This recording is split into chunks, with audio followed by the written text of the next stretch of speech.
Ma femme a dit, je veux vivre pour moi-même, sans toi, alors je lui ai donné exactement ce qu'elle demandait, et elle n'était pas prête pour une seule seconde de cela. Elle a dit qu'elle voulait vivre pour elle-même. Je n'ai pas supplié. Je n'ai pas discuté. J'ai juste ouvert un tiroir, passé quelques coups de téléphone discrets, et au moment où elle a réalisé ce que j'avais fait, son plan, son évasion et tout ce qu'elle pensait être à elle avait déjà disparu. Si je suis honnête avec vous, j'aurais pu le voir venir. Avec le recul, les signes étaient là. La façon dont la rouille se propage sous la peinture, cachée, patiente, faisant son œuvre bien avant que vous ne voyiez les dégâts. Subtil au début, facile à expliquer, jusqu'à ce qu'un jour tout le sol se dérobe sous vos pieds. Je me disais qu'elle était stressée. Je me disais que c'était une mauvaise passe. Je me disais beaucoup de choses qui se sont avérées n'être rien de plus que des mensonges confortables que j'avais choisi de croire. Je m'appelle Henri Morel. J'ai 46 ans. Je possède une agence de sécurité et de conformité au travail à Lyon. Nous faisons du conseil pour des usines de fabrication, des entreprises de construction, des entrepôts, le genre d'entreprise où une réglementation négligée peut envoyer un homme à l'hôpital. J'ai bâti cette entreprise à partir de zéro en 14 ans. J'ai commencé avec un client et un ordinateur portable d'occasion dans la chambre d'amis. Aujourd'hui, j'ai 11 employés, une solide réputation et des contrats avec 4 des plus grandes entreprises industrielles de la région. Ma femme, Élodie, a 42 ans. Elle est responsable logistique pour une entreprise de distribution régionale. Vive, organisée, bonne sous la pression. Ou du moins, c'est ce qu'elle était lorsque j'étais celui qui bénéficiait de ses qualités. Nous avons un fils, Arthur. Il a 14 ans. Calme, de la façon dont les enfants intelligents deviennent calmes lorsqu'ils traitent plus d'informations qu'ils ne le laissent paraître. Il joue aux échecs à l'école, répare de vieux appareils électroniques pour le plaisir et pose des questions qui m'arrêtent parfois net parce qu'elles sont trop précises pour un adolescent. J'aime ce gamin plus que je ne sais le dire à voix haute. Nous sommes mariés depuis 17 ans. Nous nous sommes rencontrés quand j'avais 29 ans et elle 25, lors d'une conférence à Dijon, de tous les endroits possibles. Elle était drôle, directe, et le genre de femme qui vous donnait l'impression que la suivre était un privilège. Je l'ai demandé en mariage un mardi parce qu'elle disait toujours qu'elle détestait les grands gestes. Elle a ri et a dit oui avant que je finisse ma phrase. Cette femme ressemble à quelqu'un dont j'ai lu l'histoire il y a longtemps. Cela a commencé, ou plutôt, j'ai commencé à remarquer les choses un mercredi ordinaire d'octobre. Je nettoyais le tiroir fourre-tout de la cuisine. Vous connaissez celui que chaque maison possède. Piles mortes, stylos asséchés, menus de plats à emporter de restaurants fermés depuis 3 ans, clés de rechange qui ouvrent des choses dont vous ne vous souvenez plus. J'étais à mi-chemin dans ce chaos quand ma main a heurté un bout de papier plié coincé sous un élastique. J'ai failli le jeter sans regarder. C'était un reçu imprimé provenant d'un de ces endroits chics du centre-ville qui servent des produits de la ferme à la table, le genre avec des briques apparentes et un plat principal à 40 €. La date indiquée était un vendredi, 3 semaines plus tôt. Je suis resté là à faire le calcul dans ma tête. Ce vendredi-là, Élodie m'avait dit qu'elle dînait avec des collègues du centre de distribution. Je serai en retard. Ne m'attends pas. Le reçu indiquait 2 plats principaux, 2 verres de vin, un dessert. Rien de criminel là-dedans, sauf pour un détail. Le restaurant était chez Arlo. Notre restaurant, l'endroit où nous allions chaque année pour notre anniversaire de mariage parce que c'était là que je l'avais demandé en mariage. Je n'y avais pas mis les pieds depuis notre dernier dîner d'anniversaire, 10 mois auparavant. J'ai posé le reçu sur le comptoir et je l'ai regardé pendant un long moment. Mon estomac s'est noué, puis s'est serré. Ce sentiment particulier quand votre instinct comprend quelque chose et que votre cerveau s'efforce de rattraper le retard tout en essayant de le rejeter en même temps. Je n'ai rien dit à Élodie ce soir-là ni le suivant. Au lieu de cela, j'ai commencé à prêter attention d'une manière différente. Pas paranoïaque, pas obsessionnel, juste conscient. Et plus je regardais, plus je voyais des choses que j'avais été trop confiant pour remarquer. La façon dont elle a commencé à garder l'écran de son téléphone tourné vers le bas sur le comptoir. La façon dont elle sortait de la pièce pour prendre des appels qu'elle prenait habituellement à la table de la cuisine. La façon dont elle a arrêté de porter du parfum sauf si elle sortait pour quelque chose où je n'étais pas invité. J'ai remarqué qu'elle rentrait le vendredi soir en portant un type de calme particulier, pas un calme de fatigue, mais le calme excessivement composé de quelqu'un qui maintient une performance. J'ai remarqué qu'elle commençait à verrouiller la porte de la salle de bain. Elle n'avait jamais l'habitude de verrouiller les portes. Je me suis dit, peut-être que j'interprète trop les choses. Peut-être que j'étais fatigué. Peut-être que c'était juste à quoi ressemblait 17 ans vu de l'intérieur. Mais ensuite, il y avait ce reçu assis dans le tiroir fourre-tout, attendant comme s'il savait exactement ce qu'il était. Je l'ai replié et je l'ai mis dans le tiroir de mon bureau à la place. Je ne l'ai pas jeté. Une partie de moi savait déjà que j'allais en avoir besoin. Les semaines après avoir trouvé le reçu ont été calmes d'une manière qui semblait fausse. Pas paisible, chargé, comme l'air avant une tempête quand les oiseaux arrêtent de faire du bruit et que tout devient immobile et que vous savez que quelque chose arrive, mais que vous ne pouvez pas encore le voir. J'observais Élodie comme on observe une jauge sur une pièce d'équipement en laquelle on n'a plus tout à fait confiance. Pas de manière obsessionnelle, juste régulièrement. Et plus j'observais, plus je cataloguais de petites choses, le genre de choses qui individuellement ne signifient rien mais qui, ensemble, commencent à former une silhouette. Elle a commencé à se coucher plus tard.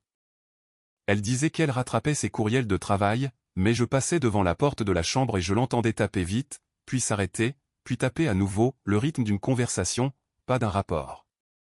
Elle a commencé à emporter son téléphone dans la salle de bain avec elle, ce qu'elle n'avait jamais fait en 17 ans de mariage. Elle a arrêté de me demander comment s'était passée ma semaine. Pas de façon dramatique, pas d'une manière que l'on pourrait relever sans paraître mesquin, juste tranquillement. La façon dont une marée se retire avant une vague. J'ai gardé le reçu dans le tiroir de mon bureau. Je l'ai regardé 2 fois de plus. J'ai gardé le silence. Puis vint le dimanche qui a tout changé. Arthur était chez son ami Damien pour l'après-midi. Élodie et moi étions dans la cuisine. Je faisais du café. Elle se tenait près de la fenêtre, faisant défiler son téléphone avec ce type particulier de concentration qui n'a rien à voir avec la pièce dans laquelle vous vous trouvez. Je n'ai pas essayé d'entamer la conversation. Je n'étais pas d'humeur à jouer la normalité. Elle a posé son téléphone face contre le comptoir, a croisé les bras, et puis sans aucun préambule, sans un seul avertissement, elle l'a dit. Henri, je pense que j'ai besoin de vivre pour moi-même pendant un certain temps. Sans toi. Elle a dit ça comme on lirait un article d'une liste de courses à voix haute. Plat, répété. J'ai posé ma tasse de café sur le comptoir lentement. De la façon dont on pose quelque chose quand on s'assure que ses mains sont stables. Répète ça, ai-je dit. Elle a croisé mon regard pour la première fois depuis ce qui semblait être des semaines. Je ne suis pas heureuse. Je ne le suis plus depuis un moment. J'ai besoin d'espace pour comprendre qui je suis en dehors de ce mariage. Je suis resté là un moment. J'ai pensé au reçu. J'ai pensé aux frappes de clavier tard dans la nuit.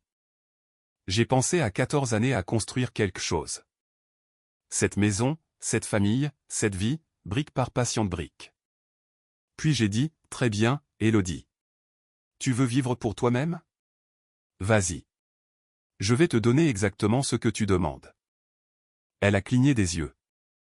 Ce n'était pas la réponse qu'elle avait répétée. Je pouvais le voir. La légère pause, le recalibrage.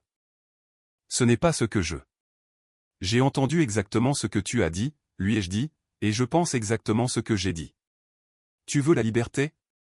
Je ne me mettrai pas en travers de ton chemin, mais comprends bien une chose.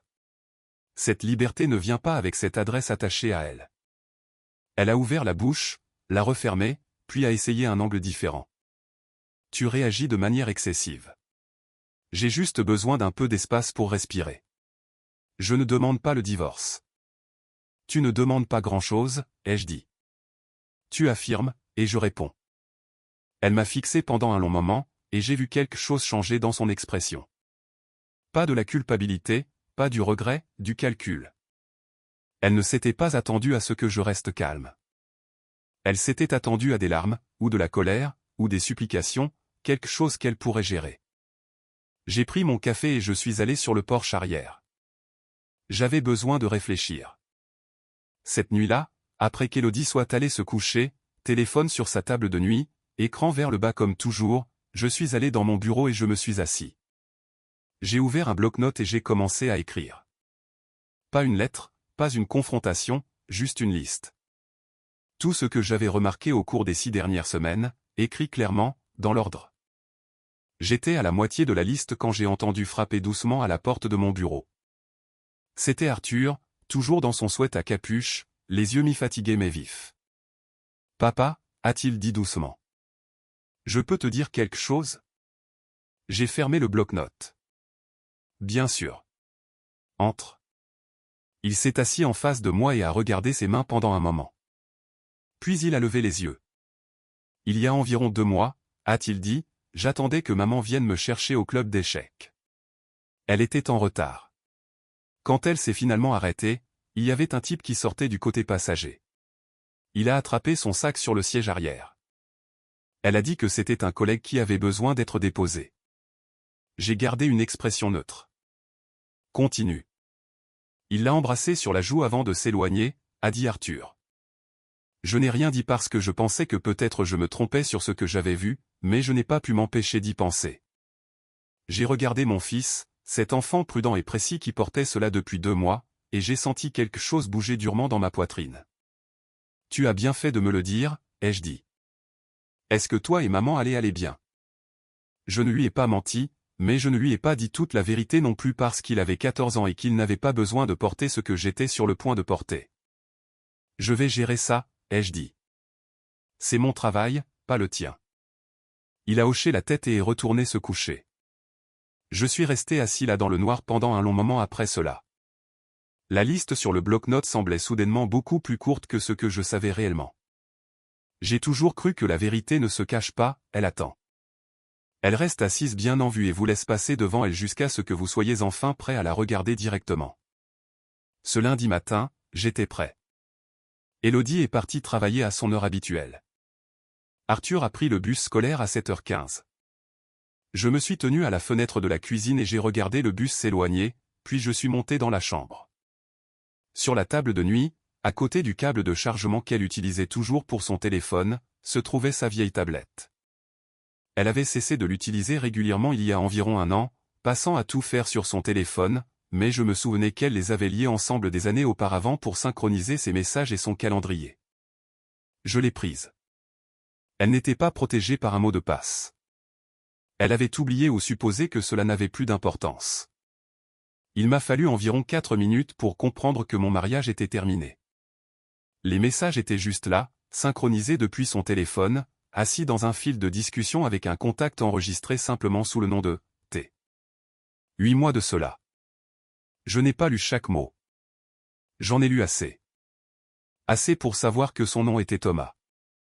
Assez pour savoir qu'ils se rencontraient les mardis soirs, qu'Élodie passait à ce qu'elle appelait son « groupe de bien-être ». Assez pour savoir qu'il s'était enregistré à l'hôtel Ardmore à 4 occasions distinctes. Toutes réservées sous mon nom de famille, Morel, sur une carte de crédit que je n'avais pas regardée d'assez près. J'ai posé la tablette sur le lit et j'ai respiré par le nez pendant un moment. Puis je l'ai reprise et j'ai continué à lire parce que j'avais besoin de l'image complète avant de faire un seul mouvement. Il y avait un message d'il y a 6 semaines qui m'a arrêté net. Élodie avait écrit « Il est tellement absent mentalement ces derniers temps. Je me sens presque mal, mais ça rend les choses plus faciles. Attendons après le nouvel an. Il fait toujours quelque chose pour les fêtes, et je ne veux pas encore de questions de la part d'Arthur. » Elle utilisait ma prévisibilité comme une couverture. Elle avait cartographié mes habitudes et construit sa tromperie autour d'elle comme un entrepreneur construisant un mur autour d'une poutre porteuse. J'ai aussi trouvé quelque chose auquel je ne m'attendais pas. Une recherche d'appartements enregistrés, 6 annonces dans un quartier voisin, des captures d'écran de plans d'étage, un message à son ami Magali qui disait « S'il ne coopère pas avec les conditions, je sais déjà où je vais. » L'endroit sur l'avenue Clémenceau a une option de bail de 6 mois. Magali avait répondu « Malin. Garde tes options ouvertes, chérie. » Donc, elle avait planifié une sortie, mais une sortie stratégique. Pas juste franchir la porte. Partir avec tout ce qu'elle pouvait emporter. J'ai remis la tablette exactement là où je l'avais trouvée, câble branché, écran vers le bas. Ensuite, je suis allé à mon bureau et j'ai passé un seul coup de fil. François le maire a décroché à la 2e sonnerie.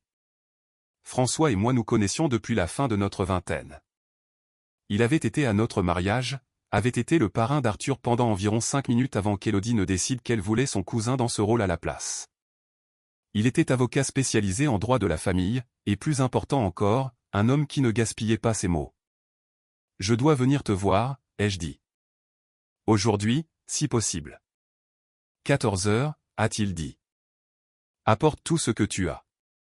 J'ai imprimé les relevés bancaires remontant à 9 mois, photographié les messages clés sur la tablette avant de partir, et j'ai conduit jusqu'au bureau de François à la Pardieu avec un dossier sous le bras et un type très spécifique de clarté dans ma poitrine. Pas de rage, pas de chagrin, de la clarté. François a tout passé en revue sans m'interrompre. Il est resté silencieux pendant un long moment après avoir fini. Puis il a dit, elle a essayé de faire un refinancement avec retrait de capitaux propres sur la maison. J'ai levé les yeux. Quoi? Il a retourné son ordinateur portable. Il y avait une demande préliminaire de refinancement sur notre propriété soumise il y a 6 semaines. Retrait de capitaux propres estimé, 60 000 €. La demande avait stagné parce qu'elle nécessitait les 2 signatures, mais l'intention était là, noir sur blanc. Elle allait retirer des capitaux propres de ta maison avant de déposer sa demande, a dit François. La maison est entièrement à ton nom. Tu l'as achetée avant le mariage et le titre de propriété n'a jamais été modifié. Légalement, elle n'a aucun droit sur la structure, mais elle pariait que tu ne le savais pas. Je suis resté très immobile. Elle ne pensait pas que je vérifierais. La plupart des gens ne le font pas, a dit François. C'est sur quoi elle comptait. Il s'est adossé à son siège et a croisé les doigts. Voici ce que nous allons faire. Nous commençons à transférer les actifs de ton entreprise dans une structure de SAS séparée cette semaine. Propre, légale, rien qu'elle ne puisse contester plus tard. Nous documentons tout ce que tu m'as montré, et nous faisons tout cela discrètement avant qu'elle ne sache que tu m'as parlé. J'ai hoché la tête. Elle pense que je suis encore debout dans la cuisine à me demander ce qu'elle voulait dire. François a presque souri. Bien. Laisse-la le penser un peu plus longtemps. Je suis rentré chez moi cet après-midi-là avec le sentiment d'être un homme qui venait de découvrir l'ampleur totale du trou sous ses pieds et qui avait aussi, dans le même après-midi, commencé à construire le pont. Les 10 jours suivants ont été les plus disciplinés de ma vie. Je suis allé travailler. Je suis rentré à la maison. J'ai cuisiné le dîner les soirs où c'était mon tour. J'ai interrogé Arthur sur ses matchs d'échecs et j'ai réellement écouté les réponses. J'étais présent dans chaque pièce de cette maison d'une manière que je n'avais pas été depuis des mois. Pas parce que les choses allaient bien, mais parce que j'avais besoin qu'Élodie croie que rien n'avait changé. Elle semblait soulagée par mon calme. Je pouvais le voir à la façon dont ses épaules s'affaissaient quand elle entrait et me trouvait en train de lire sur le canapé plutôt que d'attendre avec des questions. Elle a pris mon immobilité pour de la reddition. C'était sa première erreur. François a agi rapidement sur la restructuration en SAS. Mon agence de sécurité et de conformité, Morel Solutions Sécurité, comptait 11 employés et 4 contrats industriels actifs d'une valeur annuelle combinée d'un peu plus de 850 000 €. En 8 jours, François avait transféré les actifs d'exploitation dans une entité nouvellement formée sous une structure de fiducie que je contrôlais totalement, parfaitement légale, parfaitement documentée, et complètement hors de portée de toute procédure de divorce qu'Élodie pourrait initier. Elle va engager quelqu'un qui cherchera ça, m'a dit François au téléphone un soir. Laisse-les chercher, ai-je dit. Tout est propre.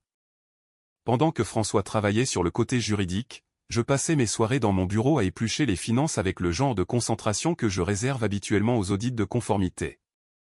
Ce que j'ai trouvé m'a fait serrer la mâchoire d'une manière que j'ai dû m'efforcer de ne pas montrer sur mon visage à la table du petit déjeuner. Sur 9 mois, Élodie avait dépensé 23 000 € de notre compte joint pour des choses qu'elle n'avait jamais mentionnées, hôtel, dîner, un week-end à Annecy que je croyais être une retraite d'entreprise, achat dans des boutiques. Une paire de vols pour Nice dont je n'avais pas connaissance. 23 000 € pour un autre homme, payé avec l'argent que je gagnais.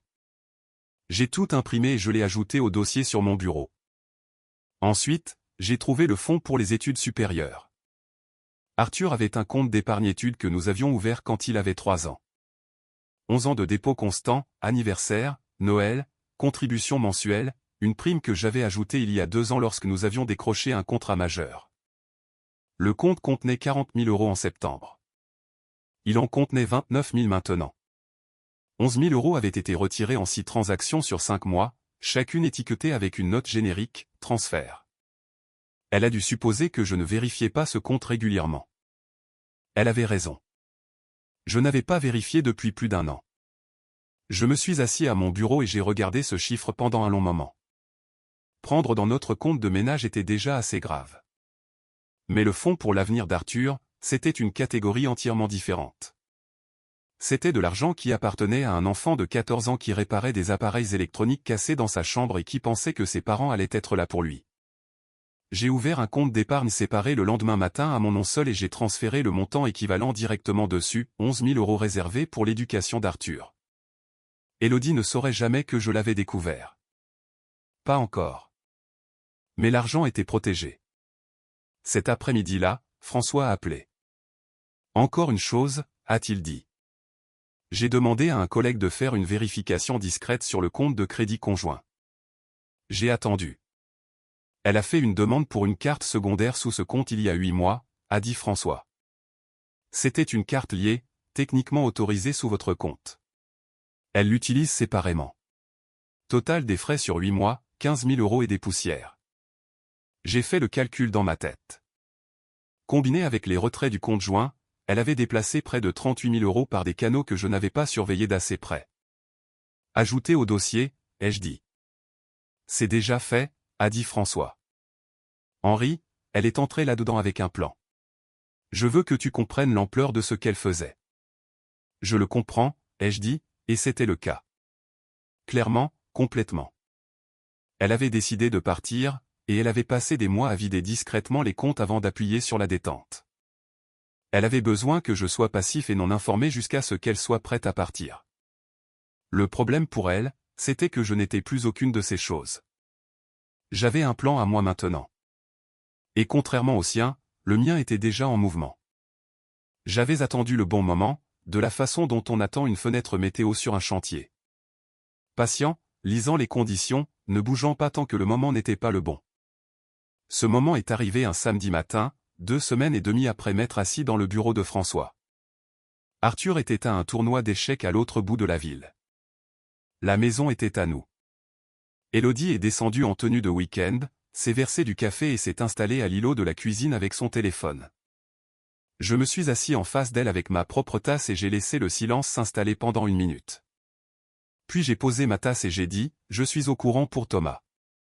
Elle n'a pas laissé tomber son téléphone. Elle n'a pas halté. Sa main a simplement cessé de bouger, planant là au-dessus du comptoir, et le seul bruit était le bourdonnement du réfrigérateur remplissant l'espace entre nous. Elle a posé le téléphone face contre le comptoir lentement. « Qu'est-ce que tu as dit ?» Sa voix était mesurée, mais il y avait quelque chose en dessous. Une crispation. J'ai dit, je suis au courant pour Thomas. J'ai répété l'hôtel Ardmore. Les mardis soirs que tu passais à ton soi-disant groupe de bien-être. Les messages sur ta tablette, dont tu as oublié qu'elle était toujours synchronisée. Tout, Élodie. Elle est restée silencieuse pendant 3 secondes entières. Puis elle a bougé, et je l'ai regardée se recalibrer en temps réel. Tu as fouillé dans mes affaires. J'ai trouvé ta tablette sur la table de nuit, ai-je dit. Tu l'as laissée déverrouiller. C'est une invasion de... De quoi, ai-je demandé, gardant ma voix égale. De ta vie privée? Tu as utilisé notre compte joint pour payer ces chambres d'hôtel. Tu les as réservées sous mon nom. Voudrais-tu parler d'invasion? Sa mâchoire s'est serrée. Tu transformes ça en quelque chose de plus gros que ça ne l'est. Alors dis-moi quelle est la taille réelle de la chose, ai-je dit. Elle s'est reculée du comptoir et s'est levée, croisant les bras. J'étais malheureuse, Henri. Je t'ai dit que j'étais malheureuse. Je t'ai dit que j'avais besoin de quelque chose de plus et tu as juste continué à aller travailler et à rentrer à la maison et à agir comme si tout allait bien. Donc la solution était 8 mois de mensonges? La solution était moi essayant de comprendre ce dont j'avais besoin, a-t-elle dit, sa voix montant. Tu n'étais jamais présent. Tu étais toujours concentré sur l'entreprise, sur les contrats, sur les rapports de conformité. J'étais invisible dans ce mariage. Je l'ai regardé fixement. Tu n'étais pas invisible, Élodie. Tu étais confortable. Il y a une différence.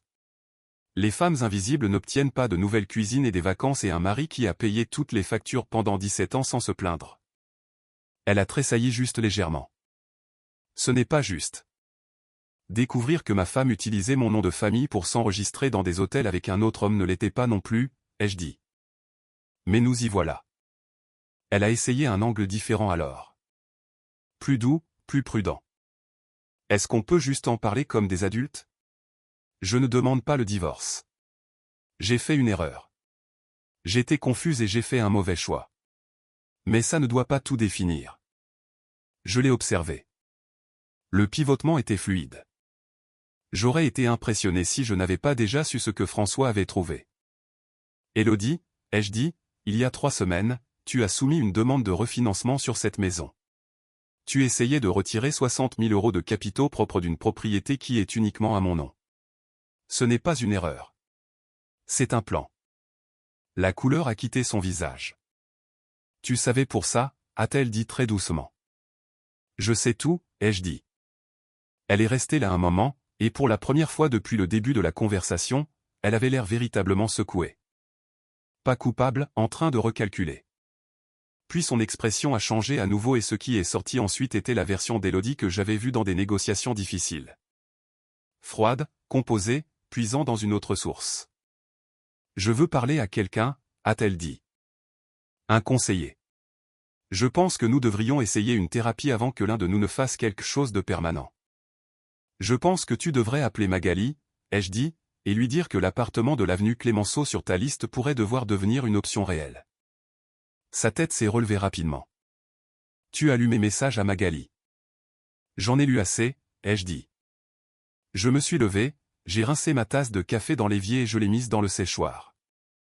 Je vais chercher Arthur à midi. Quand je reviendrai, j'aimerais que tu aies sérieusement réfléchi à l'endroit où tu veux aller à partir de maintenant parce que je sais déjà où je vais. Je suis sorti par la porte arrière, je suis monté dans mon camion et j'ai conduit pendant 40 minutes sans destination. Pas parce que je m'effondrais, mais parce que j'avais besoin de la route et du calme et du simple mouvement vers l'avant d'un véhicule allant quelque part, même si ce quelque part était juste, loin.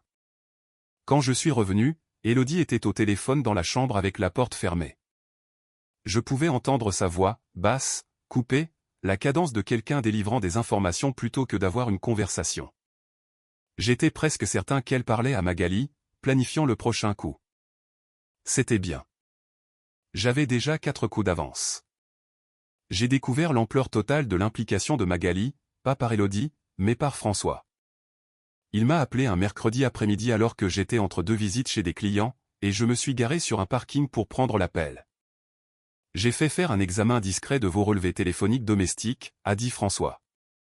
Le schéma entre le numéro d'Élodie et le numéro de Magali So est cohérent avec une coordination, pas juste de l'amitié. 14 appels rien qu'au mois d'octobre, y compris 2 les mardis soirs pendant les fenêtres que nous avons identifiées. Elle faisait diversion, ai-je dit. Presque certainement. Il y a aussi 2 appels vers votre numéro depuis celui de Magali. Un en septembre, un en novembre, tous 2 des soirs qui correspondent aux dates où Élodie était avec Thomas. François a marqué une pause. Elle vérifiait si tu étais à la maison, s'assurant que la voie était libre. Je suis resté assis sur ce parking un moment, laissant cela s'installer. Magali était venue dîner chez nous 3 fois cette année. Elle avait serré Élodie dans ses bras lors de la fête de fin d'année que j'avais organisée pour nos voisins en décembre.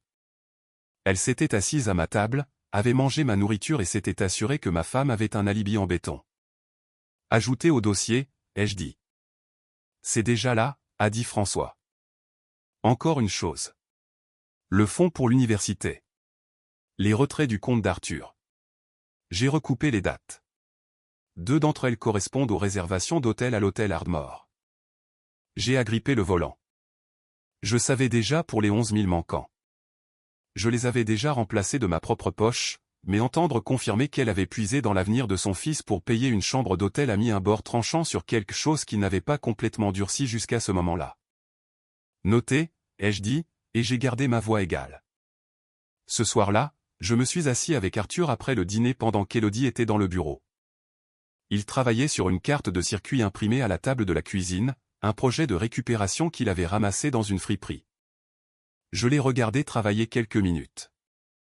La façon précise dont il manipulait les composants, la patience d'un gamin qui comprenait que les petites choses comptaient.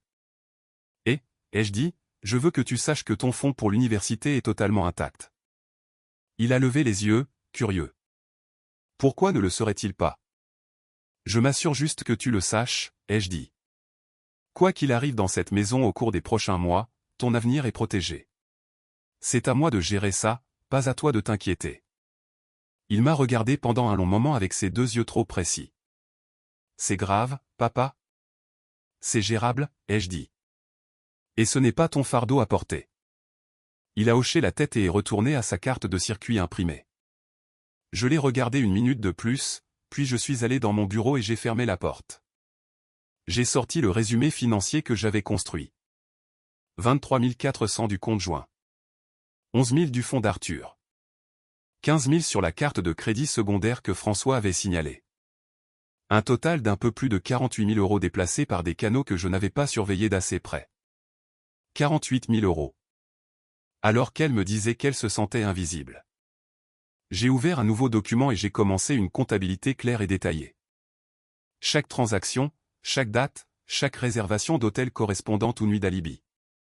C'était le genre de document que François pouvait remettre à un juge sans qu'un mot d'explication ne soit nécessaire. J'avais presque fini quand mon téléphone a vibré, un numéro que je ne reconnaissais pas. J'ai répondu. Une voix de femme, calme et prudente. Est-ce Henri Morel? C'est lui, ai-je dit. Je m'appelle Ambre, a-t-elle dit. La femme de Thomas. Je pense que vous savez pourquoi j'appelle. Je me suis adossé à ma chaise. J'avais envoyé un message anonyme à Ambre 4 jours plus tôt. Pas de signature, pas de drame, juste le nom d'un hôtel, une date et une photo d'un reçu de débit que j'avais trouvé sur la tablette. Assez pour qu'une femme aux yeux ouverts confirme ce qu'elle avait besoin de confirmer. Je sais, ai-je dit. Je suis désolé que vous soyez à l'autre bout de cette histoire. Sa voix est restée mesurée, mais il y avait un fil de quelque chose en dessous. Pas de la colère, juste le contrôle serré de quelqu'un qui se maintient ensemble avec précaution. Il a admis quand je l'ai confronté. Il a dit qu'elle lui avait dit que vous étiez contrôlant et que vous deux étiez séparés depuis des mois. Elle a marqué une pause.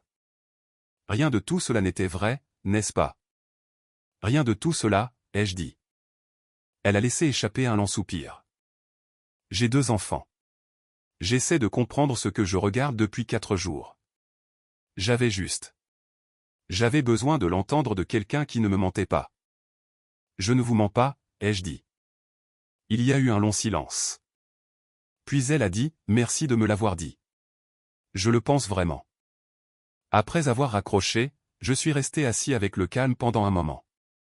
2 familles, 2 femmes qui avaient décidé de les brûler pour un homme dont je ne connaissais même pas le nom de famille il y a 8 semaines. J'ai pensé à Arthur, à la carte de circuit imprimée sur la table de la cuisine, à la façon dont il avait dit « c'est grave, papa » et accepté ma réponse sans insister. Parce qu'à 14 ans, il comprenait déjà que certaines choses étaient apportées par son père. J'ai ajouté le nom d'Ambre à mes notes, pas comme preuve, juste comme un enregistrement, une vraie personne de l'autre côté de tout ça. Ensuite, j'ai fermé le document, verrouillé le bureau et je suis allé regarder la fin des nouvelles du soir comme si tout était ordinaire. Ce n'était pas ordinaire, mais c'était sous contrôle, et pour l'instant, c'était ce qui comptait. François m'a appelé un jeudi matin alors que j'examinais un audit de sécurité pour un client d'entrepôt à Saint-Étienne. Je suis sorti sur le parking froid et j'ai pris l'appel, le col relevé contre le vent. J'ai demandé à mon comptable de faire un examen forensique de vos déclarations fiscales conjointes, a dit François. Les 3 dernières années. J'ai attendu. Élodie déclarait ses commissions logistiques comme un décaissement fractionné, une partie déclarée, une partie dirigée vers un compte secondaire qui ne figure sur aucune de vos déclarations conjointes. Le revenu non déclaré sur 3 ans totalise environ 30 000 euros. Il a fait une pause. Il y a plus. 2 des déclarations portent votre signature sur l'autorisation de dépôt. J'ai demandé à un analyste en écriture d'y jeter un œil ce matin. Ce ne sont pas mes signatures, ai-je dit. Ce ne sont pas vos signatures, a confirmé François. Ce qui signifie qu'elle a déposé des documents fiscaux falsifiés avec une autorisation falsifiée. Ce n'est pas une affaire civile, Henri. Cela relève du territoire pénal et fiscal. Je suis resté sur ce parking pendant un long moment, regardant un camion de livraison reculer lentement vers un quai de chargement de l'autre côté de la rue. Méthodique, patient, un mouvement prudent à la fois. Qu'est-ce que cela signifie pour moi, ai-je demandé. Tant que nous pouvons démontrer que les signatures sont falsifiées, ce que nous pouvons faire, tu as zéro responsabilité. Elle porte tout entièrement. J'ai déjà rédigé une lettre pour notre avocat fiscaliste.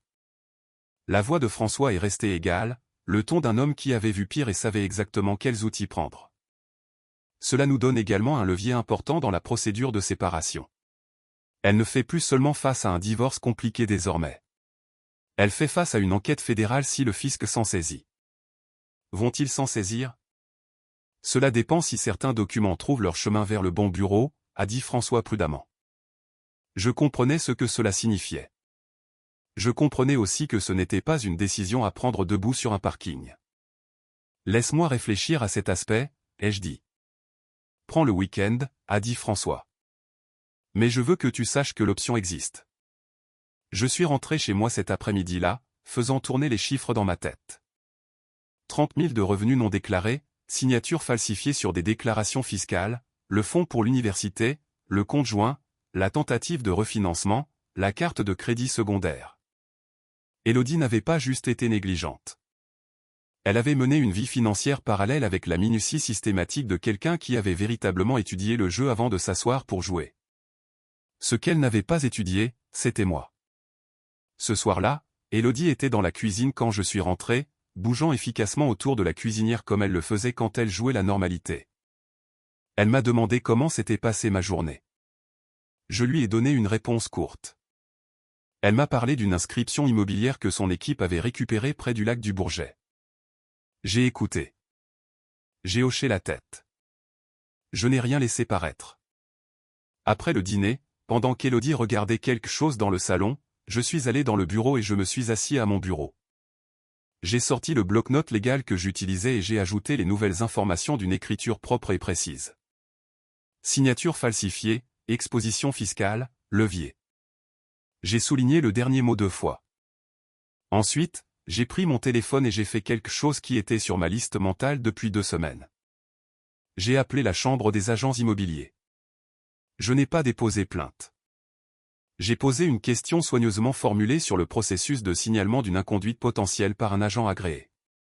La femme au bout du fil a expliqué le processus patiemment et m'a envoyé un formulaire par courriel. Je l'ai imprimé, je l'ai lu 2 fois et je l'ai mis dans le dossier à côté des documents fiscaux. Je n'allais pas appuyer sur toutes les détentes en même temps. Ce n'était pas comme ça que ça marchait.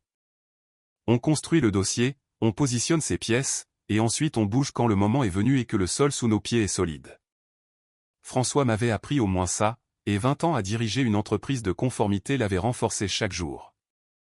Le formulaire de la chambre immobilière est retourné dans le dossier, attendant de la même manière que le reçu dans le tiroir fourre-tout avait attendu, sachant exactement ce qu'il était.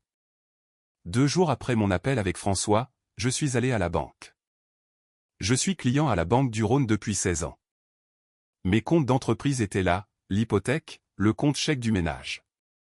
Le directeur de la succursale me connaissait par mon nom parce que j'avais référé 3 clients industriels à leur division de prêts commerciaux au fil des ans. Cette relation comptait aujourd'hui. Je me suis assis avec le directeur, un homme stable nommé Gérard Hall, et je lui ai expliqué ce dont j'avais besoin. Au moment où je me suis levé 90 minutes plus tard, le compte chèque conjoint avait été gelé, en attente des documents de séparation. L'accès à la carte secondaire d'Élodie avait été révoqué. L'épargne du ménage avait été déplacée vers un nouveau compte à mon nom seul. Les comptes d'exploitation de l'entreprise, déjà restructurés sous la SAS que François avait établie, étaient intouchables. Je suis rentré chez moi, je me suis assis dans le camion dans l'allée pendant environ 3 minutes, puis je suis entré. Élodie était au comptoir de la cuisine avec son ordinateur portable ouvert, travaillant sur quelque chose. Elle a levé les yeux quand je suis entré, a lu quelque chose dans mon expression et a fermé l'ordinateur portable lentement. J'ai glissé une enveloppe sur le comptoir entre nous. « Qu'est-ce que c'est » a-t-elle demandé. « Ouvre-la » ai-je dit. Elle l'a fait. À l'intérieur se trouvait un résumé de 4 pages, propre, organisé. Le genre de document que vous remettez à quelqu'un quand vous voulez qu'il comprenne exactement où il en est sans aucune place pour l'interprétation. Chaque compte, chaque solde, chaque action que j'avais entreprise au cours des 3 dernières semaines et pourquoi. En bas, l'entête de François et ses coordonnées. Élodie l'a lu debout. Je l'ai regardé parcourir le document page par page et j'ai vu la couleur changer sur son visage alors qu'elle passait de la page 1 à la page 2, puis 3. Quand elle a fini, elle l'a posé sur le comptoir et m'a regardé. « Tu as tout gelé ?» a-t-elle dit. « J'ai protégé ce qui est à moi », ai-je dit. « Il y a une différence. » Elle a secoué la tête lentement. « Henri, c'est. Tu ne peux pas juste. Le compte joint est gelé, ai-je dit. Ta carte secondaire est annulée. L'épargne a été séparée. Les actifs de l'entreprise ont été restructurés il y a 2 semaines. J'ai gardé ma voix mesurée. Tu m'as dit que tu voulais vivre pour toi-même. Je m'assure que tu aies l'espace pour faire exactement cela, juste pas sur une fondation que j'ai construite et payée. Son expression est passée par plusieurs états en succession rapide. Le choc, puis le calcul, puis quelque chose qui s'apparentait au désespoir. Tu fais ça pour me punir. Je fais ça parce que tu as essayé de retirer 60 000 € de cette maison avant que je puisse réagir, ai-je dit. Je fais ça parce que tu as falsifié ma signature sur 3 ans de déclaration fiscale. Je fais ça parce que tu as dépensé 50 000 € de l'argent de notre ménage sur 9 mois et que tu as mis le reste du fonds universitaire d'Arthur dans des chambres d'hôtel. J'ai laissé ça reposer. Ce n'est pas une punition, Élodie. C'est une conséquence. Ce sont des choses différentes. Elle est devenue très immobile. Le fonds universitaire, a-t-elle dit à peine au-dessus d'un murmure. J'ai déjà remplacé chaque dollar, ai-je dit. Arthur ne le saura jamais. Mais je le sais, et François le sait, et tout est documenté. Elle a cherché le comptoir derrière elle comme si elle en avait besoin pour l'équilibre. Pour la première fois dans tout ce processus, j'ai vu quelque chose de réel traverser son visage. Pas de stratégie, pas de calcul, mais le genre particulier de honte qui arrive quand quelqu'un comprend enfin la comptabilité complète de ce qu'il a fait. « Je ne pensais pas que tu ferais réellement ça », a-t-elle dit. « Je sais », ai-je dit. « C'était ton erreur de calcul. » Elle a ramassé l'enveloppe et l'a tenue sans la regarder. « Qu'est-ce qui se passe maintenant ? » François sera en contact avec la personne que tu engageras, ai-je dit. En attendant, tu es la bienvenue pour rester dans la maison pendant que la séparation formelle est traitée, mais je te suggère d'appeler Magali et d'avoir une vraie conversation sur tes options parce que l'appartement de l'avenue Clémenceau va commencer à ressembler à un choix raisonnable très bientôt. Elle a levé les yeux à la mention de Magali. Un éclair de quelque chose, de la colère peut-être, ou la réalisation que Jean savait plus qu'elle ne l'avait jamais imaginé. Puis c'est passé et ce qui restait était une sorte d'épuisement. Elle est sortie de la cuisine sans un autre mot, est montée à l'étage et a fermé la porte de la chambre. Je suis resté au comptoir un moment, puis j'ai pris mon téléphone et j'ai envoyé un seul mot à François par SMS. Fait. Sa réponse est revenue en moins d'1 minute. Bien. Prochaine étape, lundi. J'ai versé un verre d'eau, je l'ai bu lentement, et je suis allé voir Arthur. Il était dans sa chambre, casque sur les oreilles, penché sur sa carte de circuit imprimée avec un fer à souder. J'ai frappé au cadre de la porte. Il a retiré un côté du casque et m'a regardé. « Tout va bien ?» a-t-il demandé. « On y arrive », ai-je dit. « Tu as mangé ?» « Je me suis fait un sandwich », a-t-il dit. « Bon gamin », ai-je dit. Il a remis le casque. Je suis resté dans l'embrasure de sa porte pendant quelques secondes de plus, le regardant travailler. Précis, patient, complètement absorbé dans la chose devant lui. Puis je suis redescendu et j'ai commencé à penser à ce qui viendrait ensuite. Le dépôt formel de la séparation est tombé un lundi matin de février.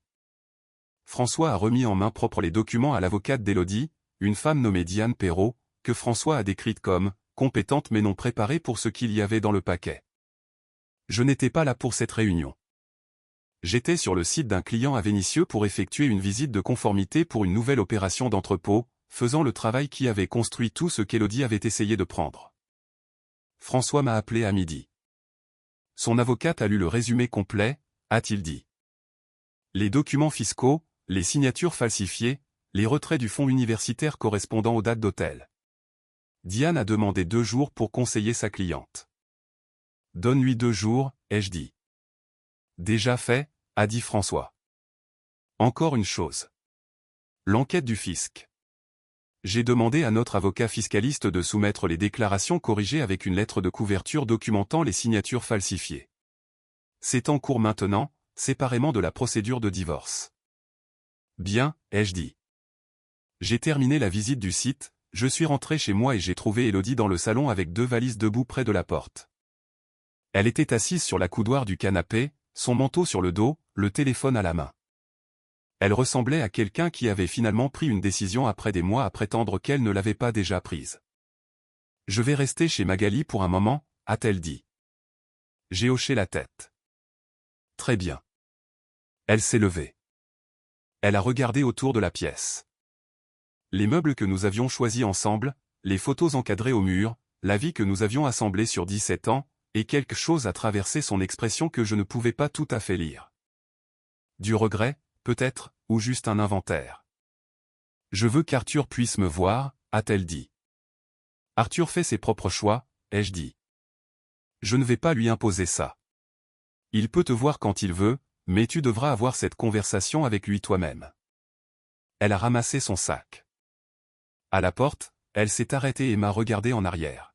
« Je t'aimais vraiment », a-t-elle dit. « C'est juste que j'ai perdu ça de vue quelque part. » Je l'ai regardé fixement. « Tu n'as pas perdu ça de vue, Élodie. Tu as décidé que quelque chose d'autre valait plus. Ce sont des choses différentes. J'espère que ça valait ce que ça a coûté. » Elle est sortie. J'ai entendu une voiture démarrer et sortir de l'allée. Puis la rue est devenue silencieuse. Je suis resté dans le salon un moment, puis je suis monté dans la chambre d'Arthur. Il était assis sur son lit avec son échiquier installé devant lui, rejouant une partie de son dernier tournoi. Il a levé les yeux quand je suis entré. « Elle est partie », a-t-il dit. Ce n'était pas une question. « Ouais », ai-je dit. Il a regardé l'échiquier un moment. Elle m'a appelé cet après-midi, a demandé si je voulais parler. « Qu'est-ce que tu as dit ?» J'ai dit, « Pas encore », a-t-il dit. J'ai dit que j'avais besoin d'un peu de temps. Je me suis assis en face de lui sur le bord de la chaise de bureau. C'était une réponse juste. « Papa », a-t-il dit en levant les yeux. Tu n'étais pas obligé de me protéger de tout ça. Je ne suis pas petit. Je sais que tu ne le es pas, ai-je dit. Mais une partie de ça n'était pas à toi de le porter. Ce n'est pas la même chose que de te laisser dans le noir. C'est juste savoir quel poids appartient à qui. Il a réfléchi à ça. Puis il a hoché la tête lentement avec la gravité particulière d'un gamin de 14 ans qui va devenir un adulte extraordinaire. D'accord, a-t-il dit. Je peux faire avec ça. Je l'ai laissé à son échiquier et je suis redescendu. La maison était plus calme qu'elle ne l'avait été depuis des mois, mais ce n'était pas le calme lourd et chargé d'avant. C'était différent.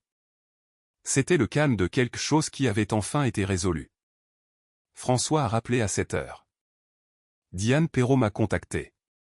Sa cliente veut discuter d'un règlement. Pas de contestation sur la division des actifs, la maison, l'entreprise, les comptes. Elle demande des paiements de soutien mensuel et la garde partagée d'Arthur. Le montant du soutien, ai-je demandé. François me l'a donné. C'était raisonnable, plus que raisonnable, en fait inférieur à ce à quoi je m'attendais étant donné la posture. Diane a parlé à sa cliente du dépôt au fisc, a dit François. Je pense que cela a considérablement clarifié ses priorités. Dis à Diane que nous pouvons travailler avec ce montant, ai-je dit. Pour la garde, quoi qu'Arthur décide de vouloir, c'est ce que nous documenterons. Il a 14 ans. Il sait ce qu'il veut. François a dit qu'il aurait la réponse prête pour jeudi. Je l'ai remercié, j'ai raccroché et je me suis versé un bourbon. La bonne bouteille que je gardais dans le placard au-dessus du réfrigérateur que je n'ouvrais presque jamais. Je l'ai emporté sur le porche arrière et je me suis assis dans le froid de février pendant un moment, regardant le jardin que j'avais aménagé moi-même 3 étés auparavant. Thomas, j'avais appris depuis grâce aux recherches de François, s'était discrètement séparé d'Ambre et avait emménagé dans une location au sud de Lyon. Son studio de fitness avait perdu 2 contrats majeurs de bien-être d'entreprise. Les nouvelles voyageaient dans ses cercles, apparemment. Je n'avais rien orchestré de tout cela. C'était simplement la gravité naturelle des choix tirant tout vers son poids approprié. J'ai pensé à ce qu'Arthur avait dit. Tu n'étais pas obligé de me protéger de tout ça. Il avait raison.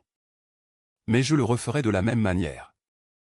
14 mois après qu'Élodie a franchi la porte d'entrée avec 2 valises, je me tenais sur le parking du centre de congrès de Lyon, regardant une équipe finir d'installer un nouveau système de signalisation de sécurité que j'avais conçu pour une conférence industrielle à l'échelle régionale.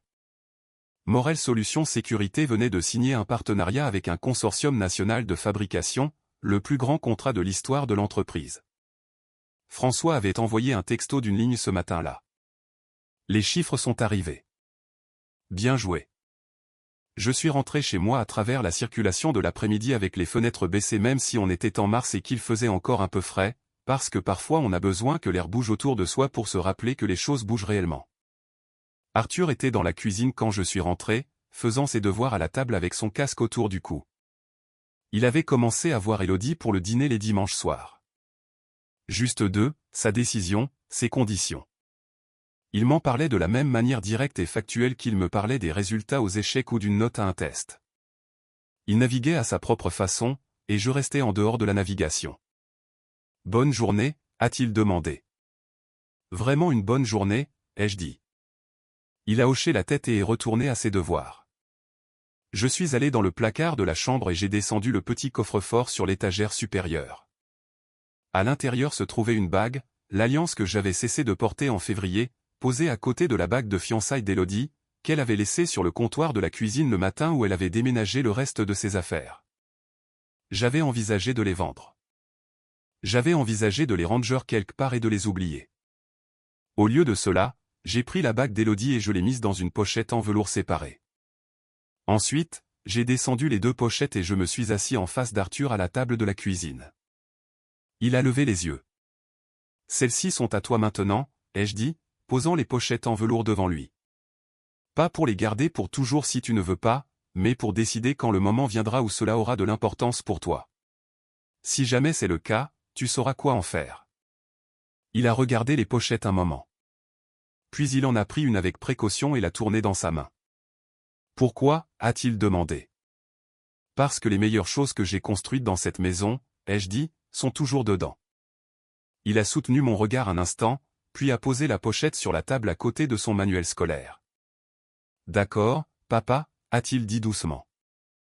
Je me suis levé, j'ai commencé le dîner et j'ai laissé la cuisine se remplir des bruits ordinaires d'une soirée ordinaire. Le genre qui donnait l'impression de ne pas être assez et qui maintenant donnait l'impression d'être exactement ce qu'il était. Élodie construisait quelque chose de son côté à l'autre bout de la ville. Je ne suivais pas cette histoire de près. Je ne lui souhaitais aucun mal et ne gardais aucune rancune parce que les rancunes sont un poids que l'on porte et j'ai été très délibéré ces derniers temps sur ce que je choisis de porter. François et moi avons déjeuné la semaine suivante. Il m'a dit que le dossier du fisc avait progressé vers un examen formel qui était hors de mes mains maintenant et l'était depuis des mois. La dernière chose que je dirais est ceci. Je pensais qu'un mariage qui s'effondre signifiait que quelque chose avait échoué. Maintenant, je pense que certaines choses s'effondrent parce qu'elles n'ont jamais été correctement construites pour commencer. Pas parce qu'une personne n'essayait pas, mais parce que l'autre personne construisait discrètement quelque chose d'autre tout le temps. Je sais ce que j'ai construit. Ça tient toujours debout.